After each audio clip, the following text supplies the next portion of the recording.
ನಮಸ್ಕಾರಗಳು. ನಾನು ಕೇಶದಡ್ಡೆ ಮತ್ತು ಎಲ್ಲರಿಗೆ ಯುಗಾದಿ ಹಬ್ಬದ ಹಾರ್ದಿಕ ಶುಭಾಶಯಗಳು. ನಾನು ಇವಾಗ ಯುಗಾದಿ ಕುರಿತು ಒಂದು ಕವನವನ್ನು ಬರೆದಿದ್ದೇನೆ. ನನ್ನ ಕವನದ ಶೀರ್ಷಿಕೆ ಯುಗಾದಿ.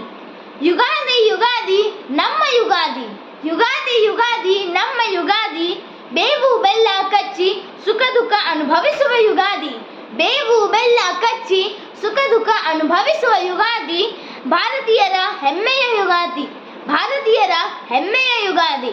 ಹೊಸ ವರ್ಷದ ಯುಗಾದಿ, ಹೊಸ ವರ್ಷದ ಯುಗಾದಿ, ಹೋಳಿಗೆ ಹಪ್ಪಳ ತಿಂದು, ಹೋಳಿಗೆ ಹಪ್ಪಳ ತಿಂದು ಸಂತಸ ಖುಷಿ ತಂದ ಯುಗಾದಿ, ಸಂತಸ ತಂದ ಯುಗಾದಿ, ಹೊಸ ಬಟ್ಟೆ ಹಾಕಿಕೊಂಡು ಆಚರಣೆ ಮಾಡುವ ಯುಗಾದಿ, ಹೊಸ ಬಟ್ಟೆ ಹಾಕಿಕೊಂಡು ಆಚರಣೆ ಮಾಡುವ ಯುಗಾದಿ.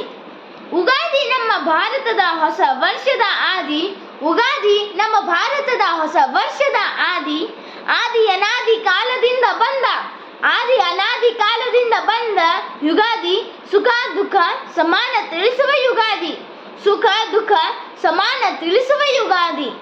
ರಾಜ ಮಹಾರಾಜರು ಆಚರಣೆ ಮಾಡಿದ ಯುಗಾದಿ, ರಾಜ ಮಹಾರಾಜರು ಆಚರಣೆ ಮಾಡಿದ ಯುಗಾದಿ, ಯುಗಾದಿ ಭವ್ಯ ಇತಿಹಾಸ ಹೊಂದಿದ ಯುಗಾದಿ, ಯುಗಾದಿ ಭವ್ಯ ಇತಿಹಾಸ ಹೊಂದಿದ ಯುಗಾದಿ. ವಿದೇಶಿಯರು ಕೊಂಡಾಡಿದ ಹಬ್ಬ ಯುಗಾದಿ, ವಿದೇಶಿಯರು ಕೊಂಡಾಡಿದ ಹಬ್ಬ ಯುಗಾದಿ. ಧನ್ಯವಾದಗಳು.